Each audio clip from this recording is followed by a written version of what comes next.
Он чела, он, блядь, к челу просто подошел и уебал. Лично мне вот очень круто. Меня назвали Взял МГшером, карточку и прикиньте. вставил ее в слот. Чувак, Этот, не поднимай этот голову. чел не я боится тебе людей, он советую. пидорас. О, все. Слушай, а может Да, с запрем каких его пор тут? 96 должен бояться Ты на него людей? что ли Ну посмотрел? просто это правило хода гроша у него.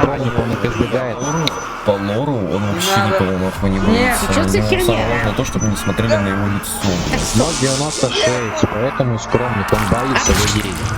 Он не боится людей. Он боится людей. Сука, это даже правило У вас прописано. пора